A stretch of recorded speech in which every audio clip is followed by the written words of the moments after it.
I'm just hoping I'll get wet on the way back. Yeah. I think the rain's gonna start at like 3. Yeah. Okay. What are you riding? It's electric actually. New bike? I've had about a year. Yeah. It's all electric now. Okay. I'm a Honda guy. Oh yeah? I got a 900 and a 550. I learned to ride on a Honda. Okay. They're great. I'm Jeremy. Steve.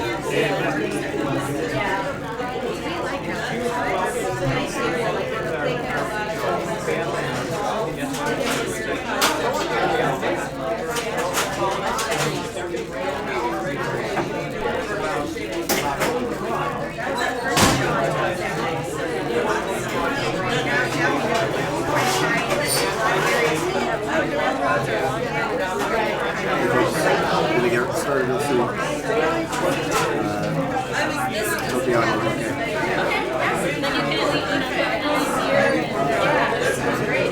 You need like a spot for your computer and stuff. Yeah, let's do that. I have that. And am I just like doing it as much as I can? Just the sweeping points, you know, like you could just take an outline of what we say during the like main portion, and then during the soapbox, where it's gonna be like people coming on. Yeah, you want to just get like the gist of a sentence about what they're talking about. You know? Yeah. We don't want you to be like a stenographer. Yeah, it doesn't have to be like a transcript. Just like trying to get the overarching point so that if people are here, you know, that's the newsletter. Thank you so much. Yeah, let me know if you need anything. Okay, thanks. I'll give you an agenda. I have a copy of it. Oh, you do? Yeah, it's the same thing. What do you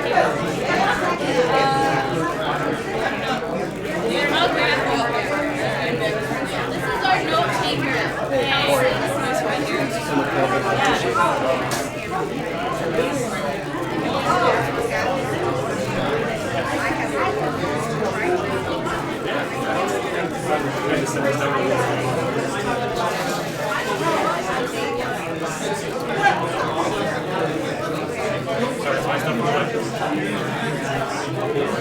My stuff in the way, sorry. Oh, no.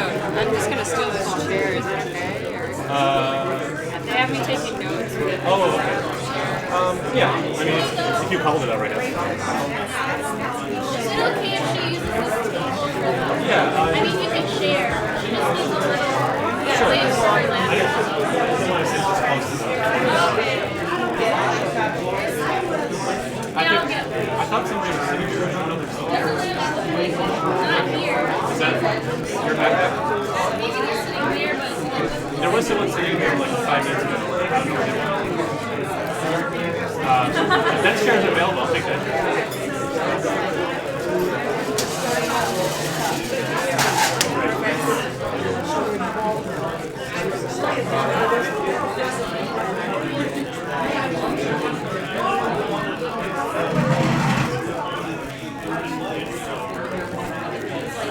Kind of like saying that John was going to sit here or whatever.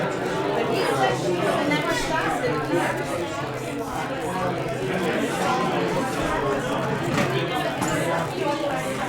He said, he's a volunteer. It's his daytime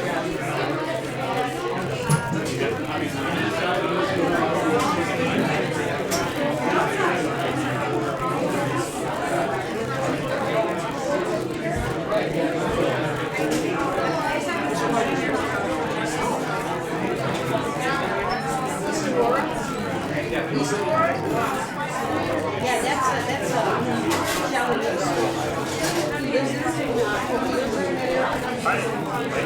Yeah, Jeremy. Wow, nice to see you. Is this chair better for you? Yeah. Is this chair better for you? That would be amazing. It actually would be a little amazing. The thing's not starting for 15 minutes, but you're going to be in the last chair, closest to the speaker. That's your spot. Oh, good. Come on. She's going to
Do they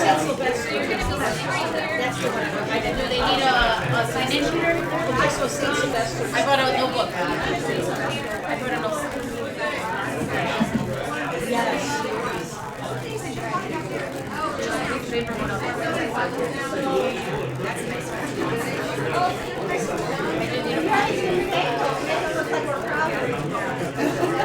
You want me to sign with you? You want me to sit here?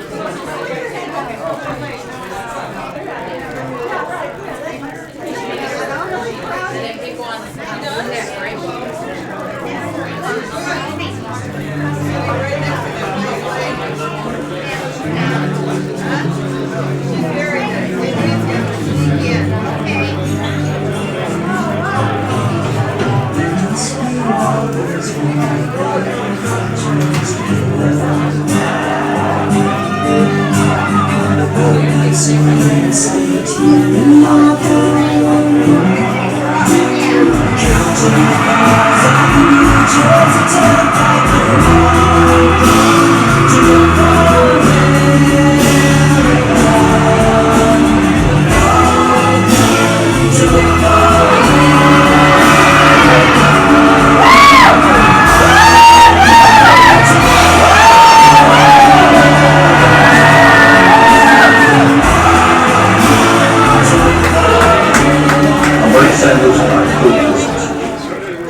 Hi everybody, welcome to the Hideout. The official show is going to start right at 1:15 on the dot because it's going to be live streamed today.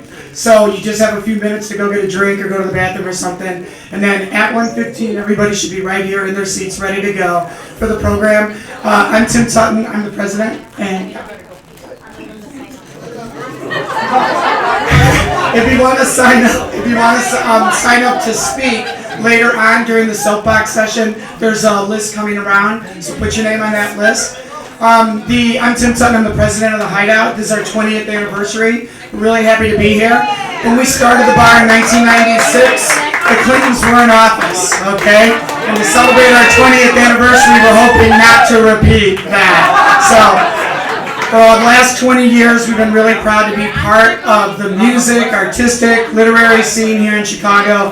And one thing that the Hideout is very proud of is we've never shied away from the political aspects of what's happening in our city. So we're really excited to be part of this event today with Bernie Sanders. This Wednesday, the great writer Tom Frank, who has a new book called Look Here Liberal, will be right here at the Hideout. He's on a nationwide book tour. His book talks about the Clinton administration, basically, and how they sold out the Democratic Party.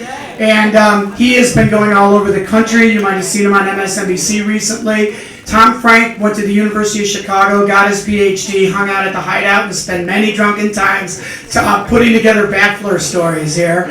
And so we're really honored to have him back here this Wednesday early at 6 o'clock.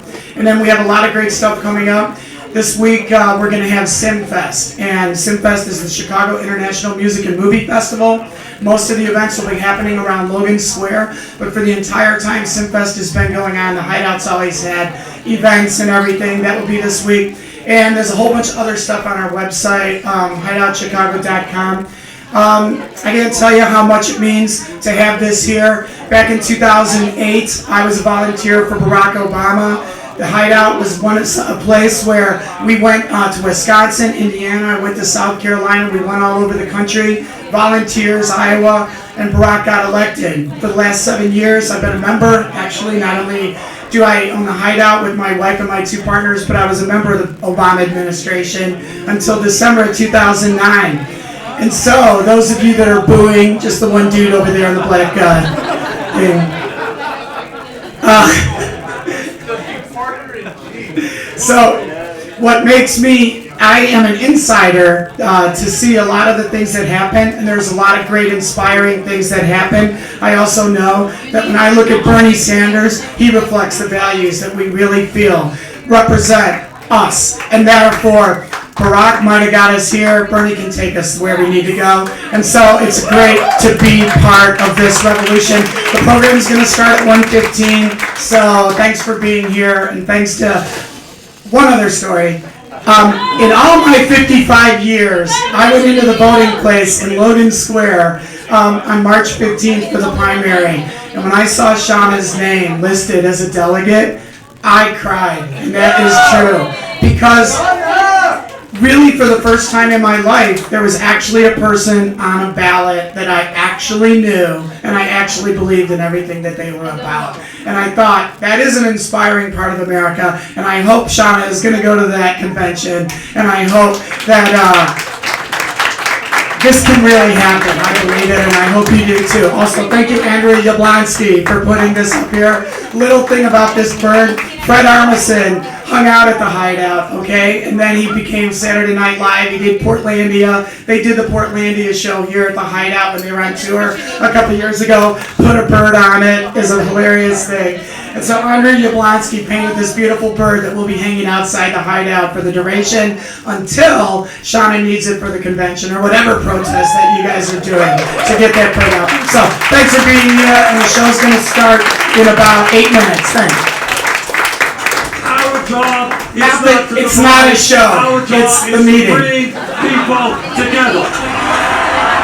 If we do not allow them to divide us up by race, by sexual orientation, by gender, by not allowing them to divide us up by whether or not we were born in America or whether we're immigrants, when we stand together, white, black, Hispanic, gay, straight, woman, and man, when we stand together and demand that this country work for all of us rather than the few, we will transform America, and that is what this campaign is about. It's bringing people together.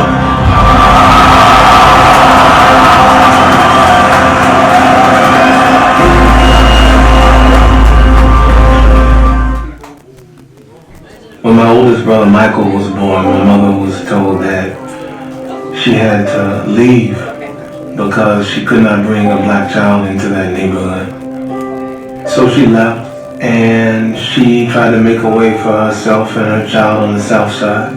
We lived in extreme poverty. I remember being sent downstairs to put snow in the bucket and then taking that water and pouring it into the back of the toilet so that we could flush it because we didn't have running water that month. I remember that existence. I didn't go to college straight from high school because I didn't think I would succeed. After my first semester I had straight A's, second semester straight A's. But I looked at this report card and I thought, what gave me such a low assessment of myself that I thought I wouldn't succeed here? And I decided then and there that I was going to be a teacher so that any kid who came through my classroom would not walk away from my classroom not understanding his or her potential the way I did. I saw that photograph of Bernie Sanders chained to a black woman protesting segregation in the 1960s. That photograph tells me more about his willingness to fight for the rights of all people than anything any politician has ever said. Being able to have a college education transformed my view of what I could be in this world. It shouldn't just be a small group of people who get access to that kind of experience. Every American, regardless of their income, should have access to a college education. These things are possible. The impossible is possible. And that's one of the reasons that I love Bernie Sanders. He sees an America that's beyond the current limitations that we have. He sees an America that I see where there's hope. The things you thought could never be done can be done. That is why I support Bernie Sanders. I'm Bernie Sanders, and I approve this message. My brother and I were just waiting for her in the living room when I heard a knock on the door. I saw police. They just grabbed her hands, they put handcuffs on her, they started chaining her up. And I turned around and I saw that they were also taking my brother. And I asked, what's going on? What is this? What's happening? What do we do? And they just looked at me, and there was this, this woman, she just looked at me and she said, they shouldn't be here. They're illegal. They were taking them back to where they're supposed to be. And there were like 8 different agents, 8 people to take my mom. A 54 55-year-old woman who had given so much of herself.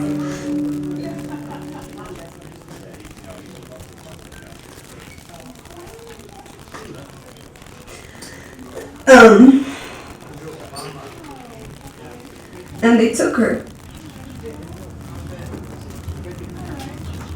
I felt guilty. I felt like it was because of me. And so I just sat there. I cried for like 30 minutes. I didn't know what to do. I started texting all my friends. One of my friends, he said, Erica, like, you need to just need to stop. You need to stop crying. He said, I want you to stop being Erica the daughter. Think of yourself as Erica the activist, the organizer. I was calling everybody who I knew from DC, thousands and thousands of petitions that they were able to send. All the attorneys that I knew, every attorney said to me that it was a done deal, that she had no options, that she was going to be deported. We held a press conference at 9 in the morning. I get a call from the Mexican consulate. And they said, are you the daughter of Maria Reola? I said, yes, I'm the daughter. And he says, well, your mom is here, and she's gonna be just fine. She's coming back home in a few hours. One of the ways in which we're able to make a lot of those changes happen within the Dreamer movement, with the young, immigrant rights movement, was to show the moral dilemma. If we have any power, it is the power of our own stories. The most amazing part of coming into the campaign was how open Bernie was, how open the campaign was for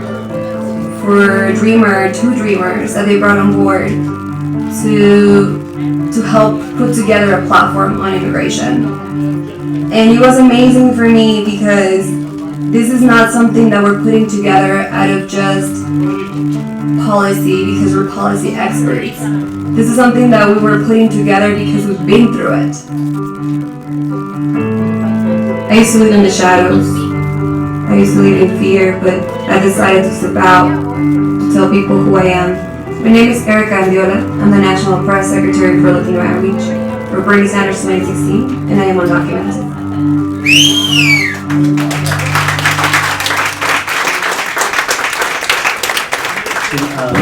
Actually, yeah. Let's go.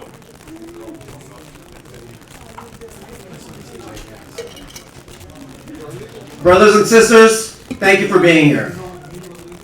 Thank you so much for being here. My name is Jack Rabbit, along with Shauna. I guess we're kind of the leadership, I suppose, of Illinois4Bernie. That's not a very leadership way to introduce myself, is it? Sorry. I just wanted to get started by saying thank you so much. I have so much gratitude for everyone here. And actually, this is, I want you to appreciate yourselves. I want you to look at the person next to you. Just look around for a second. Seriously, come on. I know I sometimes you hate this stuff. Look, all these people here are your friends. This is our family here. This is our family. When I say brother and sisters, I'm not joking. I mean you too, Ali. You know that. All right, because we're all in this together. That's one of the things that I think that Bernie has really helped us to understand. Is that we're all in this together. All of us. The people who don't look like us, the people who we don't know, the people who are in other neighborhoods, other cities, other states, other countries. That's one of the things that's so amazing about Bernie is that we have the opportunity to really be able to feel for others and for ourselves and to feel as though it's okay to ask for help when we need it. And that Bernie's saying that it's okay for us to provide help when we can offer it. And I think that's what so many of us here have done is to step up, and to, you phone banked, you canvassed, you went out and you put yourself out there, you donated to his campaign. This is our campaign. This is ours. All of us. We made this happen. The man is awesome. We love Bernie. He's incredible. 7 out of 8. Wait, no, 8 out of 9. Come on. 8 out of 9. That's what I'm saying, okay? 8 out of 9. And the Pope. The Pope. That's amazing. So what I'm saying is that bird had a message. You know what I mean? That bird had a message. That's right. All right. So Bird is the word. bird. So it's really just, it's about gratitude and appreciation. That's what I wanted to start off with. You know, and what else? And that's another thing I want to point out. You know, like real quick, when the Feel the Burn hashtag was awesome, right? Everybody was just like, yeah, Feel the Burn. It was when I saw not me, us. Like that was for me, that's the real deal right there. Like we were feeling it, we had that energy, but it's the not me, us that really is what I think epitomizes Bernie's campaign and why we all here can feel really good about Illinois for Bernie and what Illinois for Bernie is and what we want to do together, right? Which is to really like, well, I'm going to talk about that more later. But I just, you know, gratitude, appreciation, and I believe that I'm going to turn the mic over to Shauna now. Oh, hi guys. We have some really good speakers today, and it's a little intimidating. I'm not a professional speaker, so I'm just going to read something I prepared. Okay. I just want to talk a little bit about Illinois for Bernie. We're a coalition of grassroots organizers from across the state who have been working together to get Bernie elected since last summer. It's thanks to people like you that Bernie got on the ballot here in Illinois, that tens of thousands of doors were knocked on, that millions, I'm not joking, millions of calls were made in Illinois. It is thanks to all of you that we went from being behind 42 points in a Chicago Tribune poll conducted in early March down to less than a 2-point margin, splitting the delegates almost nearly 50-50. It's because of your hard work that the Bernie 2016 campaign finally saw Illinois as a viable battleground state, setting up 16 offices here for the month leading up to the primary. We have a lot to be proud of. One of my favorite Bernie quotes that you hear him say time and time again is, "Everybody here knows that real change never takes place from the top on down. It is always the bottom on up."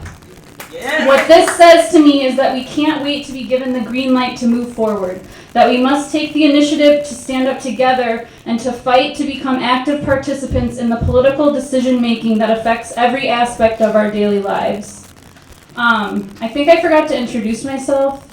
I just realized that. I'm Shauna East. I worked on the Chuy Garcia campaign. Some of you might know me from that.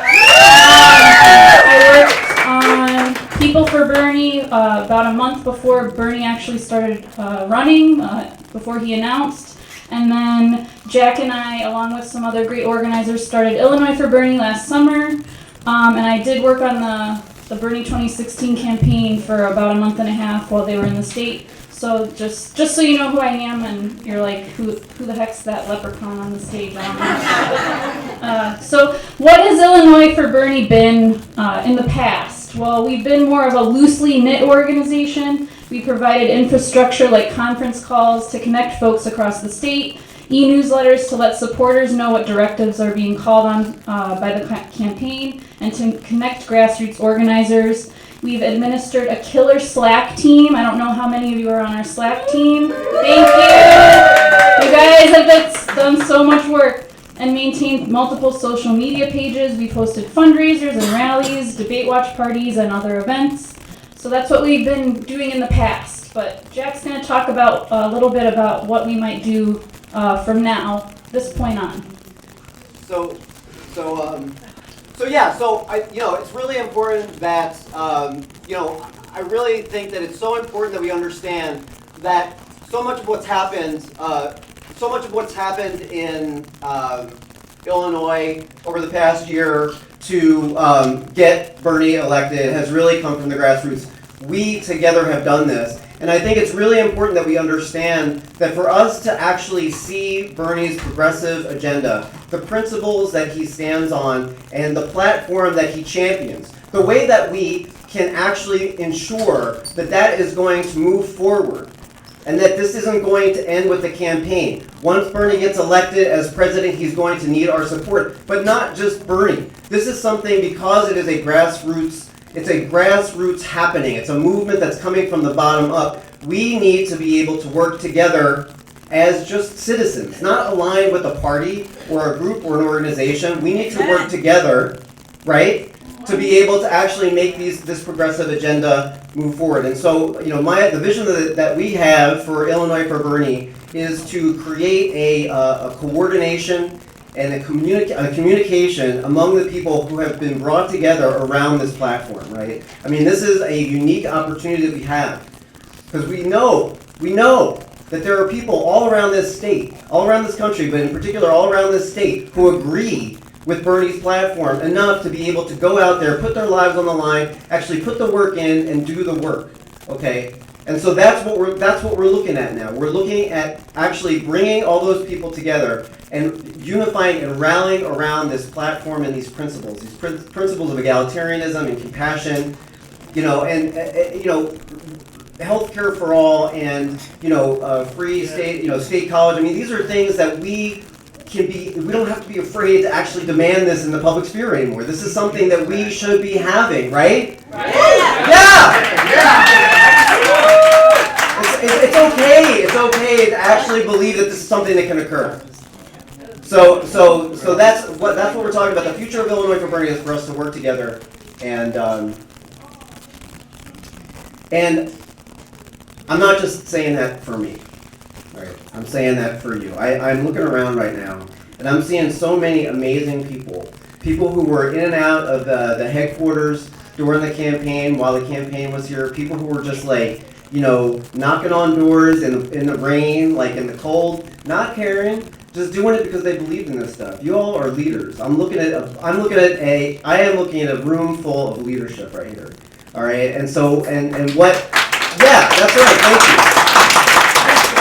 I mean, like, there's so many things I want to applaud everybody here for, like, all the time, so I'm not really, like, I appreciate, like, let me know when we should be cheering and stuff, because I want to cheer the whole time. I'm so excited about it.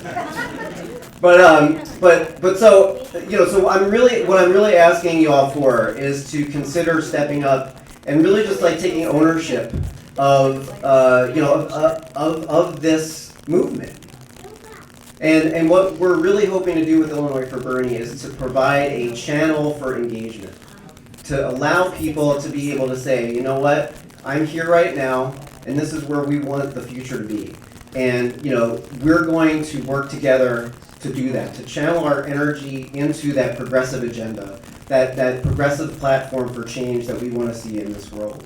So we're not alone anymore. We're not isolated. We can actually work together to be able to make this change a reality. It doesn't end with Bernie. It doesn't end with the 2016 election. It's not going to end with the 2018 election. We're going to put a real progressive into public office at the local, state, and national level. We can do that. We can do that. We're going to do it. I believe in us. I know you believe in us too, right? Yeah. Give me a yeah. I love you. Can you check if that we have a couple speakers that are about to speak that I don't know if they're in the house yet. So can you check if they're in the house? Carlos? And Tara? And Tara. Tara Stamp and Carlos Rosa. We're looking for you if you're here. Can you go? Oh. Get off the stage. I'm going to get off the stage. Alright. So I'm going to introduce our first speaker who is here. Who you might recognize from some Bernie 2016 commercials that came out right before the primary. His name is Troy LaRaviere. Troy LaRaviere. He's a Sanders delegate candidate from the 5th Congressional District and an award-winning Chicago Public Schools principal. And an all-around nice guy.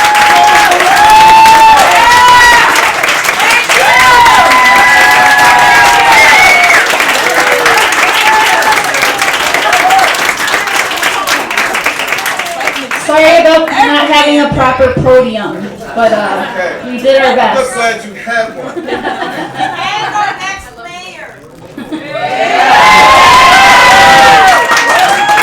3 more years. 3 more years. 3 more years. Tomorrow. Tomorrow, yeah. Thank you, Shayna, for inviting me here. Good afternoon, beautiful people.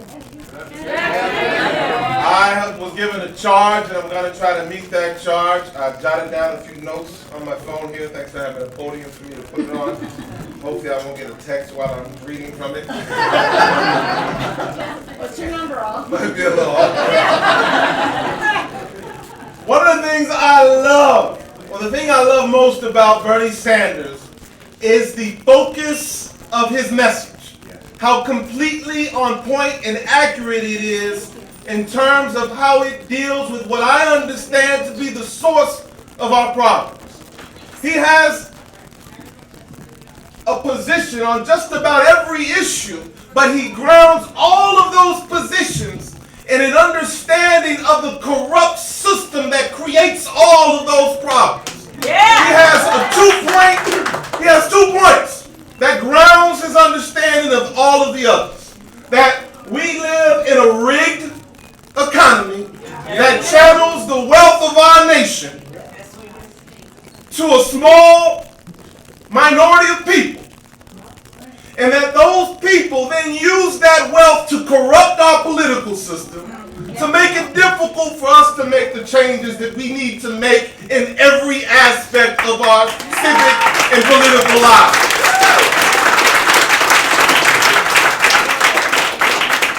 Now, I want to go back 50 years to a much younger activist who we might be familiar with. And we know about his civil rights work, particularly the work he did here in Chicago, since that's where we are. But many of us might not know that in 1966, he stood before a podium to explain his opposition to the war in Vietnam. And he said a few things in his speech. He said that a nation that continues to spend more on its military than on programs of social uplift is approaching spiritual death. He said that we must shift from a thing-oriented society to a people-oriented society. He said that property rights and profit motives cannot be made to be more important than people. He said that he was convinced that this nation must undergo, and I quote, a radical revolution. He called it a radical revolution of value. He said that this revolution would look uneasily at the glaring contrast of poverty and wealth in America. Now, in an echo of what we've heard today from Bernie Sanders, 50 years later, he said that in this radical revolution would look at doing more than flipping a coin to a beggar. That this radical revolution would call on us to look at the system that produces beggars and see that that system needs a radical restructuring.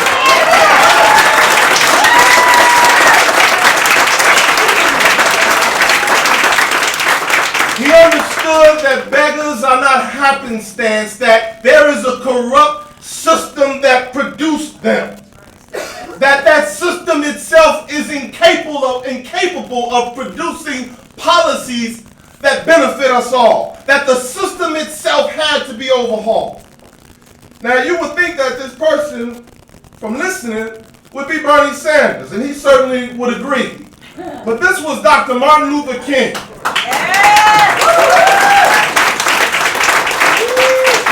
That is an aspect of Dr. King's dream that the media doesn't cover in January or February. but it's still an aspect of his dream. And it's not just his dream. The reason his dream is so important that we know it all is because we share it. We share it and Bernie Sanders shares it. And it is our dream. And if we look around the political spectrum today at someone who's actually articulating that dream, and look for someone, there is no one who's articulating that aspect of that dream more clearly, more concisely, and more powerfully than Bernie Sanders.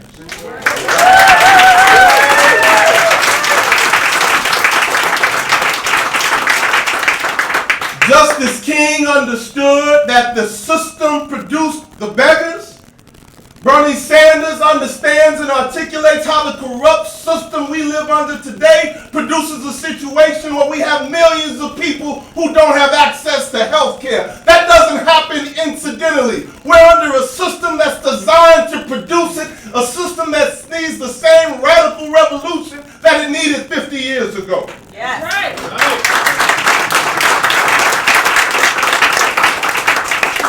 Justice King understood that that system needed a radical transformation. Bernie Sanders continues to articulate today that that same system is producing a situation in which people don't have access to basic employment. And those who do have access are working long hours without the ability or the income to get the basic necessities in life. And that system needs to be overhauled. So, I could list 20 more issues that are a result of that system that needs the same radical revolution. But in the end, that it is that system that has to be overhauled. And in order to overhaul it, we have to do a lot more than just focus on these issues during election time. That, we say, feel the burn. We have to be the burn. That we have to look, what is an example out there of someone who's lived his entire political life and personal life fighting beyond election time? There's a Facebook post out there, and some of you may have seen it. It says, for every bad decision this country has made over the past few decades, you can find a video of Bernie Sanders trying to stop it.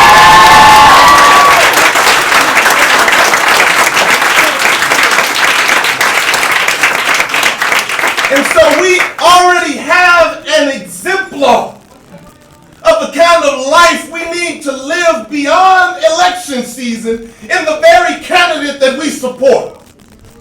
We have to go beyond feeling the burn, and we have to live the kind of life that shows that we are that burn. And so, I'm committed to living that life. Mr. Sanders is committed to that life, and I know all of you all are here, came here committed to living that life, and if you weren't, I hope you leave here committed to living that life, and that we live it together.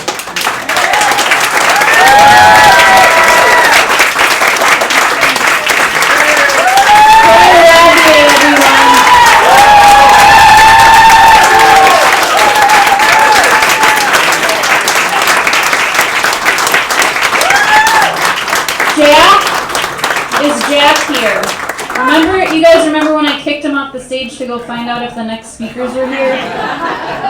Is he gonna tell me if they're here? Yeah, no. No. Okay, then it's your turn to come talk. Okay, well they're almost here. I've been texting with them. So we're gonna go on to the next agenda point, and then we're gonna go back to them. So we're gonna talk about working groups. Awesome. All right, Shorty. Hey. Okay, so what we've kind of come up with is and thank you so much, Troy. That's amazing. You're amazing, and I really appreciate you coming and speaking here today. Thank you very much. Oh, wait, can I want to just introduce Edith, everyone. She's our timekeeper, and she will be taking staff. So at a point later, we're going to have a soapbox where you can get up and speak, hopefully, if we don't run out of time. And you will talk to her about getting on staff. And she's an amazing organizer and woman. So you need to know her if you don't already. Okay, go on. Sorry. So anyway, so we're putting together some working groups. That's what we've got going on because we want you to be able to plug in to this movement, to this energy, to this kind of growing infrastructure and organization that we're trying to put together. And so what we're doing is we're putting together working groups, which are just basically they are small communities of folks who are going to be working together to be able to get to the most essential and important work that needs to be done to be able to kind of grow this movement and move forward. Right now, because the most important thing that we've got to work towards is to get Bernie elected, our working groups are dedicated to helping him get elected. So we have working groups that are canvassing, working groups that's going to be dedicated to getting people to Indiana to knock on doors, very important. Yeah, absolutely. And we're also going to have a phone banking working group as well. So as I know that a lot of you are probably have been making phone calls at home or at phone banks, and obviously that's work that needs to continue to be doing. And so we're going to have a phone banking working group to try and promote that, get that out, and do more work in that direction. We're also going to have an outreach working group because I think that we all understand it's very important that this message get out and that it's really important that we engage communities that are typically we haven't seen as much, that haven't been reached, folks that aren't maybe on the internet, can't get this information readily, and so doing outreach, and also as well as other movement groups that are sympathetic and involved with issues that are championed by Bernie. For example, Fight for 15, that's my favorite one because it's, right, yeah, I mean, and it's working, right? I mean, we know that it's working, we're seeing that it's working and it's amazing, right? Right, and then there's also our super delegate, we also have our super delegate working group as well, led by John Leish, and all those folks are going to come up and give you a quick rundown of what we're planning on doing with those. Right, the super delegate one is obviously to kind of like do our best to convince those super delegates to switch their vote because, we need to get the person who has the best chance of winning in November, winning that primary. So, We're going to call on John because we're still waiting. okay, great. So we're gonna call on John Leish. John, thank you so much. John's been doing such amazing work, actually. John's been working super hard. In fact, he just got done with a project he's going to tell you about, but he's an amazing volunteer. Thank you, John.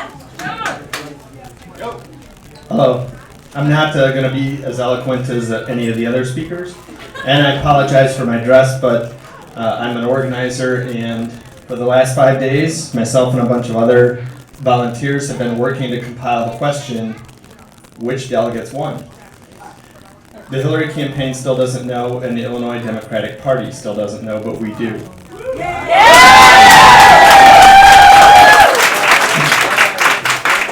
I wanted to just give, the delegate selection process is incredibly complicated, but you should know that there were 102 elected delegates that are going to the Democratic Convention. Bernie Sanders got 51.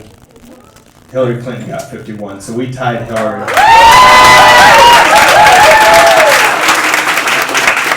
Not only that, there's 18 congressional districts. Bernie Sanders won 11, Hillary Clinton won 6. And one of those districts, the 17th district, Hillary won by 500 votes, so we almost got 12. It was close. Now, the question is, what about the superdelegates? A lot of people don't know the delegate process, but the superdelegates are elected officials. There's two groups. There's elected officials. Every democratically elected U.S. Congressman or U.S. Congresswoman, senator, and then there's another group called appointed, DNC appointed. And it might not shock you, but a lot of these people are hedge fund managers that have donated the maximum $33,000 to the DNC, supported Hillary financially, and then oddly, the superdelegates are supporting Hillary.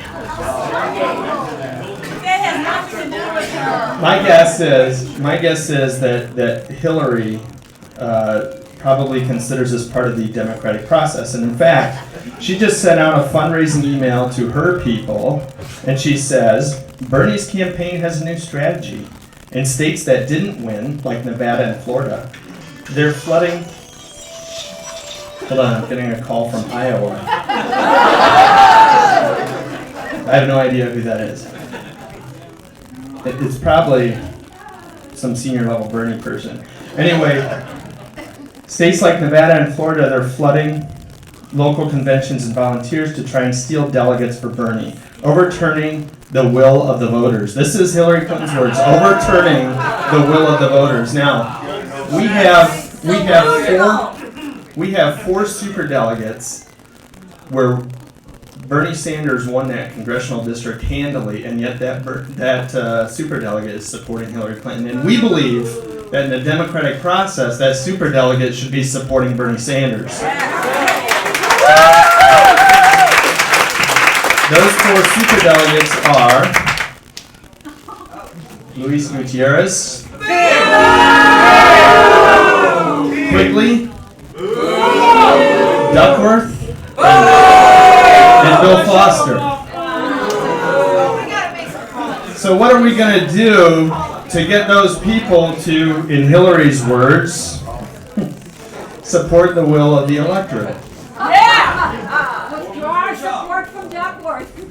On Monday, we are meeting with Bill Foster. I live in the 11th Congressional District in Aurora. We're going to meet with him. It's going to be all the delegates, or even the delegates that didn't make it, that are going to meet with him, as well as about 10 to 15 other people that have supported Bill Foster financially. We're a scientist with Bill Foster when he was a scientist. So we're trying to get him to switch his position. Our argument is twofold. Number one, Bernie Sanders won this district. Number two, we have to be adults about this. The superdelegate's job is to put our most electable candidate forward. And we may love a lot of the work that Hillary Clinton's done over her years, but the reality is, with 55% negative poll rating and 10 consecutive polls, we can't